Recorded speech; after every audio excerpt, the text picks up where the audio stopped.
Hello and welcome, my name is Carl, the channel is called Just The Way It Is, and today is part 3 of our little mini-series trying to understand and learn about dynamic ESA and the riding modes. So in part 1, in the little mini-series, we talked about preload settings. On part 2, we explored more about the suspension settings and how you can get the most from your GS or GSA. And today is probably the most difficult one, which is the riding modes. Now on the 21 onwards bikes, 21, 22 and next year's 23, we have 7 riding modes. And it's important to understand what all of these modes do and what all the different settings are within each of these modes. So these are the 7 riding modes that we have on our GS and GSAs. So we're going to cover this in 3 different sections. The first one is going to be Eco, Rain and Road. What are the differences between these 3 ride modes? Then probably the most hotly debated topic, which is what are the actual basic settings of dynamic and how does that compare to dynamic pro? And once and for all, we need to answer these questions because a lot of people get this wrong. But I have to say BMW have been really helpful giving me the extra information so that we can actually highlight what the differences are. And then finally, we can't finish without talking about Enduro and Enduro Pro. For those of you that spend time off-road, there's quite a bit to understand in this section over here. However, please note on the left-hand side of the screen, we've separated dynamic traction control into 2 elements, and I'm going to explain why in a moment. ABS Pro is also separated into 2 elements. This is how BMW control it with regards to the systems and the ride modes on the bike.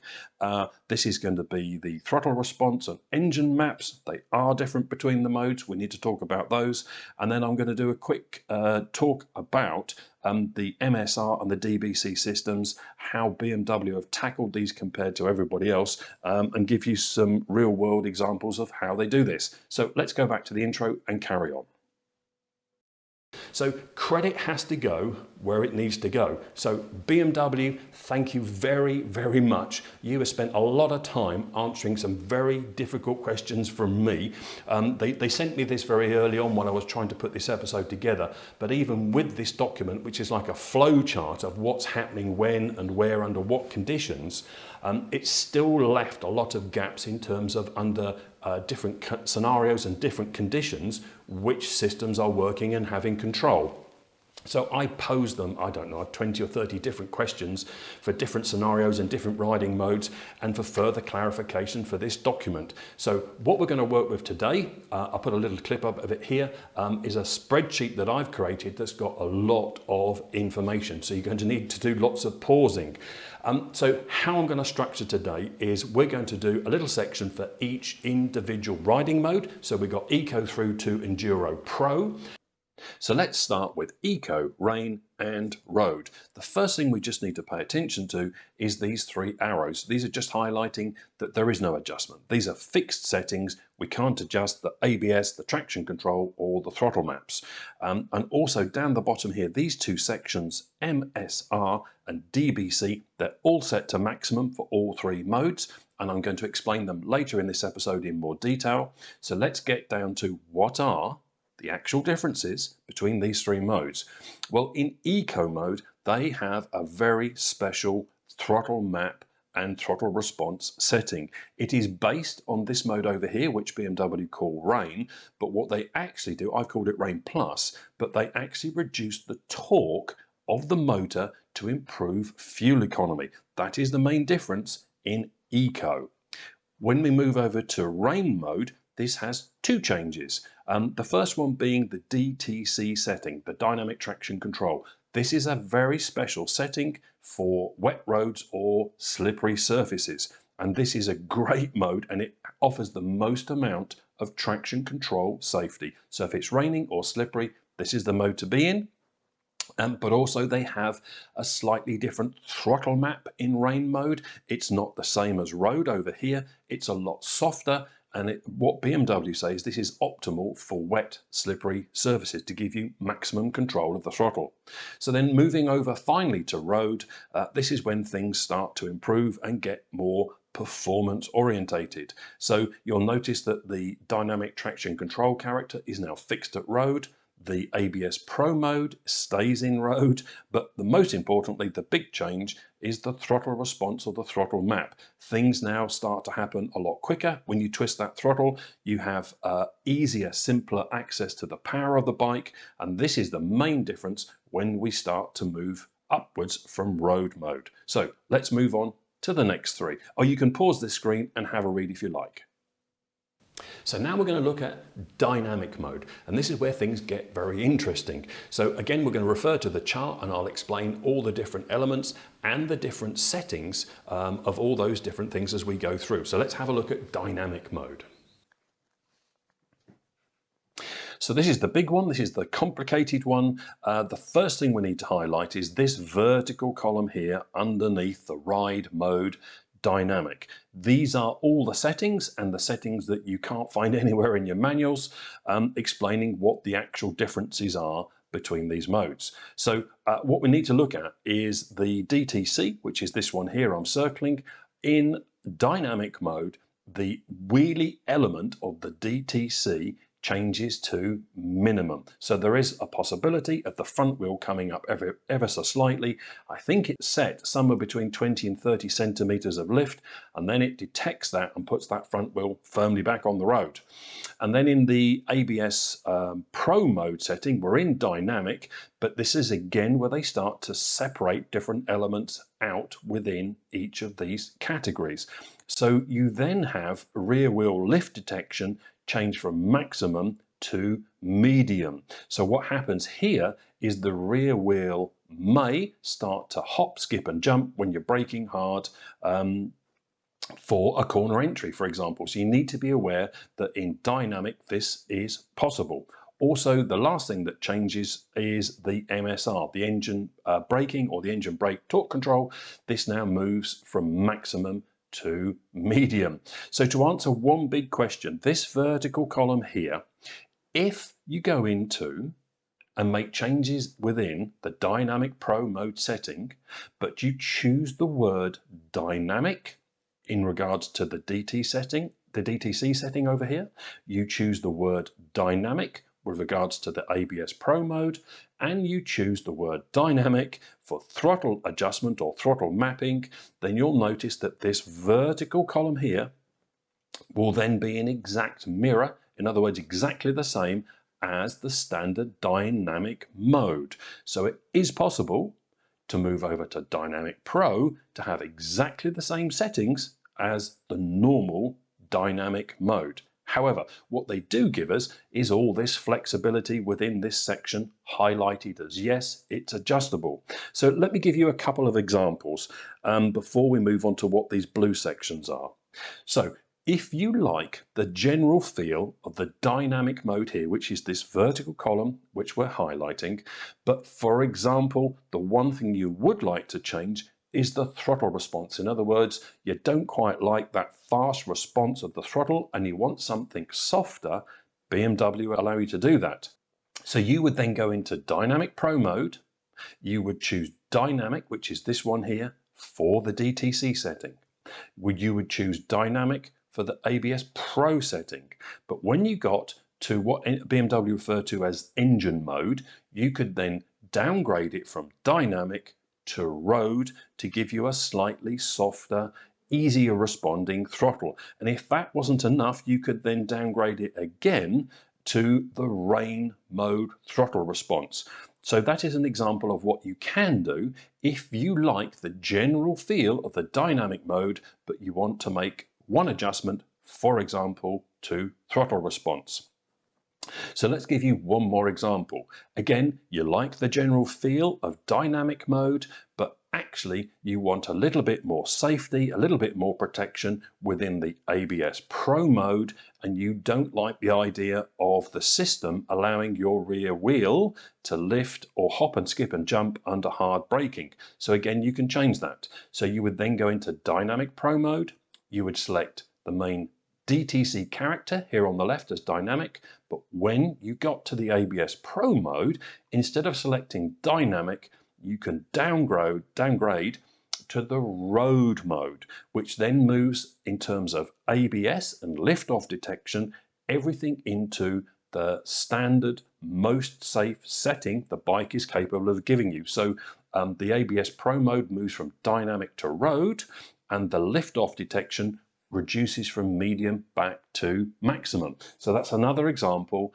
of how you can tailor how this dynamic mode feels. These are the basic settings which you can't adjust, but if you want to adjust one particular element, you can do that within the Dynamic Pro mode. So one more example, and I'm going to go in the opposite direction, and someone wants to have a much more extreme handling bike. So these sections highlighted in blue, please be aware these are the safety systems in effect turned off. You really do need to know what you're doing if you're going to use the Dyna Pro setting within any of these modes, because you're in effect going to turn everything off apart from front ABS. So you really need to know and be prepared for what's going to happen if you get into a situation where normally the bike would take care and control of you, because these systems are going to be firmly switched off. So in Dyna Pro mode, when we talk about dynamic traction control, what they're telling you here, it's not going to control any wheelies. So the front wheel will come up, there is no control, and it is possible for you to flip the bike. Please be aware of that. Also in the DTC character, this is the maximum performance, and rear wheel drift or slide is going to be happening on that setting. And then when we move to the ABS Pro modes, we then go into something called Dyna Pro. So in effect, what BMW are telling you here is that the front brake can now perform 100% of the braking. Rear ABS is turned off, please be aware of that. And the lift-off detection, in other words, when that rear wheel hops and skips and jumps, it is now possible for that rear wheel to come completely off the ground, and there's going to be no safety system controlling that. Another way to look at this is the bike is possible of doing stunts. You can do stoppies and get that rear wheel 1 or 2 feet completely off the ground. But you need to be aware when you turn these settings to Dyna Pro, they're going to be turned off. So if you then choose these 2 settings, Dyna Pro in DTC and ABS, the other thing you need to be aware of down here, when we get to DBC, which is the dynamic brake control, and I've highlighted this, if you turn the ABS setting to Dyna Pro, you will turn off the DBC safety setting. So you're thinking, well, what is it? And is it okay to turn it off? Well, that is the mode that takes care of if you grab a handful of front brake and you still got the throttle partially open, the system no longer takes care of that. And it is possible to get yourself tied in knots and be trying to brake and accelerate at the same time, and you'll get yourself in trouble. So when you change the ABS mode to Dyna Pro, which I talk about here, you will be turning off another safety system, which is DBC. So you can see you do have a lot of adjustment and lots of things that you can play with. You can mix and match any of these settings under this green highlighted where I say yes. And obviously you've got these 2 other systems on the bike. The MSR doesn't change at this point. It's still preset and fixed to medium. So let's move on. So in terms of road mode, this is one of the safest modes that they have. And if you imagine the safety net that's around you is big and wide, so we can make some errors within that safety net in terms of our braking and our accelerating, and the systems are designed to keep us safe and keep us secure. But when we get into Dynamic Pro, when we start increasing or rather decreasing those options, that big safety net gets smaller and smaller.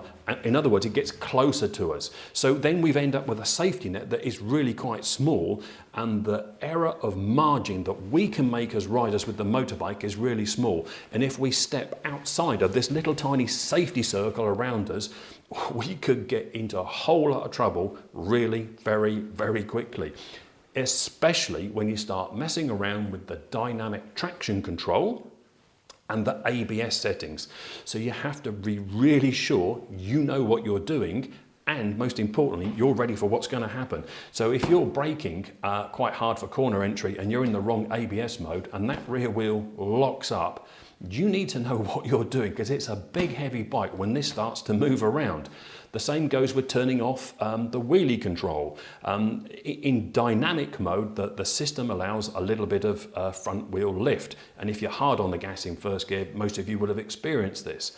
But when you go into Dynamic Pro, you can change that so the bike will wheelie without control. But the key thing is there is no control. And if you get on that gas too hard, you're going to flip the bike. So you have to be very, very careful. But on the flip side of that, for example, if you wanted to do a burnout with the rear wheel, I don't know why you would on a GS, there is a mode that lets you do that. And if you want to do stunt bike type riding and you want to be hard on the front brake and do a stopping when the rear wheel comes up in the air, you can also do that. But you need to be very, very experienced and good with your rider controls to use those settings in a safe way. So the key thing from this is Dynamic Pro and Enduro Pro should only really be used by riders with a very high level of experience, and they are prepared for what's going to happen if you move outside of those predefined safety nets, because they're going to be reduced in a big way. So the final one we need to look at is Enduro Pro. Again, as we talked about with Dynamic Pro, this really is a mode only to be used by experienced riders, and BMW, if you read your manual, they make it really clear that Enduro Pro should only be used A, off-road, and B, when you've got proper off-road tyres. So that one of the differences between Enduro and Enduro Pro is that Enduro is made for road-biased Enduro tyres. In other words, the sort of thing that comes standard on the bike. This has the Michelin Aniki Adventure tyres, and this is what that category would be designed for. A road tyre that can be used off-road, and that's the Enduro mode. But when we go to Enduro Pro mode, that mode is specifically designed in terms of traction control and ABS, with regards and in relation to off-road tyres, proper knobbly tyres. So pay attention as we go through this chart. So then we move on to the off-road section, and I know quite a lot of you will be interested in this because we've included some information that you're not going to find in your manuals, and it helps you understand what the differences are. The key thing to take away from this section is the reduction of safety control systems, and that applies to the dynamic traction control, the ABS modes, and the MSR and the DBC. They all start to be adjusted the further we go into the off-road modes. So if we start with this vertical section here, which is the standard non-adjustable Enduro mode, the key thing to take away from this is this little section here. This is optimized for road-based tires that have an Enduro style pattern and profile. So you need to just bear in mind this whole vertical section is based on what the engineers, the development engineers have found are the best settings for those two types of tyre, because there's also a Bridgestone tyre they fit, but out of those two tyres, the Bridgestone and the Michelin is more suited to the Enduro style riding. And then the wheelie control is set to minimum in Enduro. When we move down to the ABS settings, again, there's less control of the ABS. There is a very unique ABS mode that they call Enduro. It is not the same as any of the road modes. It's completely different, as is the main DTC character up here. They are completely different, and they have been developed specifically for taking the bike off-road. And then lift detection, this is now reduced to minimum, so the rear wheel may lift when you're braking hard. In terms of throttle maps, this is quite interesting. The throttle map is one of the softest modes, so that in Enduro mode, you have a lot of control. That throttle does not respond in a really fast way like it would with the road or the dynamic throttle response modes. The standard setting is rain to make it much more controllable for beginner riders, people like me that really don't take our bikes off-road, to keep things safe and easy to control. And then when we move down to MSR and DBC, you'll notice that these are now at their minimum setting. So please be aware, these are now reduced from the standard setting on the road modes, which is either maximum or medium. They've now been reduced to their minimum. Now, when we move to the Enduro Pro mode, you can see, as I explained with the Dynamic Pro modes, you have some adjustability to tailor the way the bike rides for you riding off-road. But the key thing to think about is, if you notice over here in the top right-hand side, BMW call it the Enduro Pro mode. And this was specifically designed by the test engineers for proper knobbly off-road tyres. So you should only be selecting Enduro Pro if you have that type of tyre, because that's how the development riders have got it set up. Because if you look over here, we talk about the DTC character. Again, this is a completely different mode to anything else that we've looked at, and it is for off-road use only. Also, wheelie control is completely switched off, so be aware that you can possibly get that front wheel quite high in the air, or you could flip the bike. And then moving down to the ABS settings, again, there is a new mode which they refer to as Enduro Pro, and this is a fine-tuning of the amount of slip that the test engineers were happy with, both on the front and the rear. But again, I've highlighted this in bold letters. This is for proper off-road tyres. And also bear in mind, if you select Enduro Pro, rear ABS is turned off. It's deactivated, along with the ABS Pro lift detection. This thing over here on the left, it is now completely switched off. So you need to be aware. And if you are going to be riding in the Enduro Pro mode, and you're going to select Enduro Pro for the traction control setting and the ABS settings, you really do need to know what you're doing, because the control systems, the safety systems, are pretty much turned off. What you do have, which is really nice, is you have 3 throttle mapping profiles that you can choose from. So if you, for example, in this vertical column here, I'll give you one whole example. If you like Enduro mode, and you've got quite a bit of experience, but you want to maintain some of these safety features, but actually you find this throttle response, which in standard, the preset is rain, is too soft, and you want a bit more control, you can, when you're in this Enduro Pro mode, you can maintain Enduro here, which is the same. You can maintain the Enduro setting for the ABS, which gives you a little bit of security, but then you can choose to have the road throttle map, which gives you a more direct feeling throttle, or you can move to dynamic, which is a fast response. So you can tailor these modes to the way you want it. And also, if you are a professional rider, you can turn pretty much all of these systems off. Just bear in mind, this one down on the bottom right hand side is the dynamic brake control. And we touched on this earlier. This is another safety system, so that should you get things wrong, you're demanding brake with the front brake lever, and you've still got the throttle open. And in road mode, there really isn't a reason to do that unless you're stunt riding. Off-road, actually, there are some applications where that is handy, so that you can get that rear wheel spinning, or you can lock that rear wheel up with the ABS turned off. So just bear in mind that DBC is turned off when you use Enduro Pro mode in the ABS setting. So hopefully you now have more understanding of what the systems do and how you can make the most of them.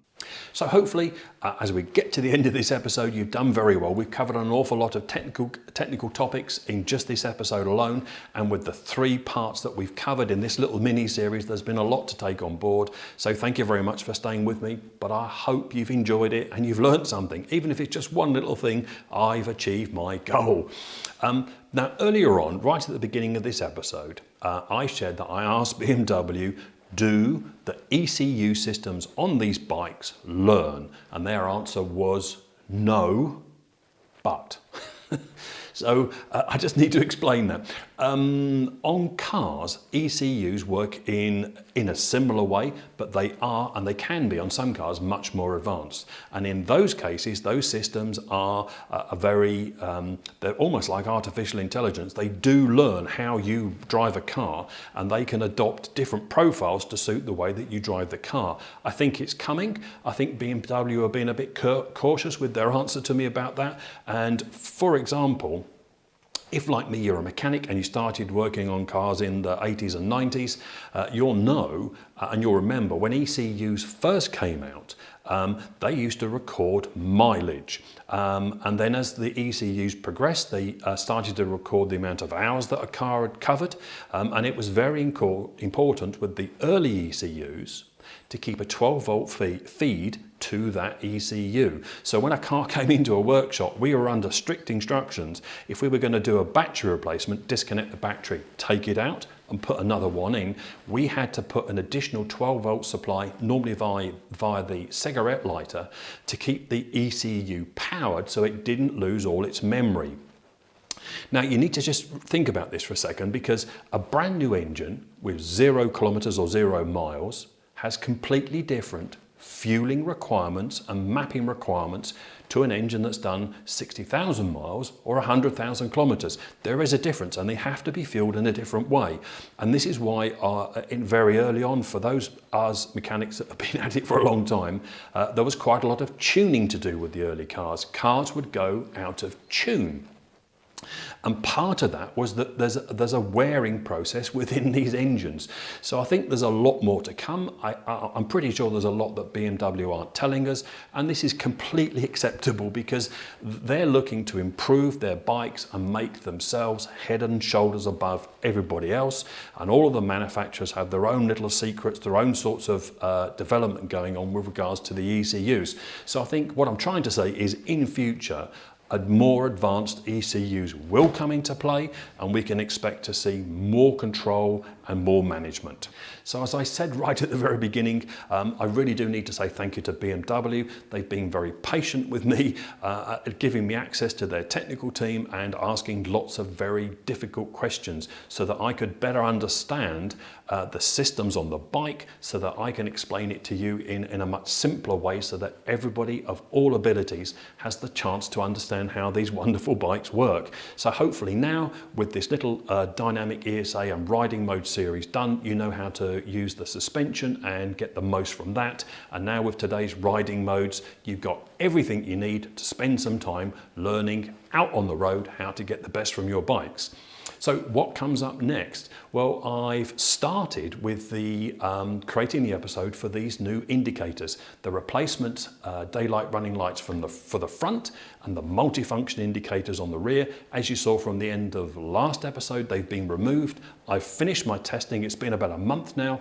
I'm delighted with them. They're really very, very good. They're a game-changing accessory in terms of visual impact and safety, which is the really big thing for me. The original ones were terrible. So that's coming up in about 2 weeks' time. And as always, my name is Carl. You've been watching Just the Way It Is, and I'll see you very soon, hopefully for another episode. Thank you very much.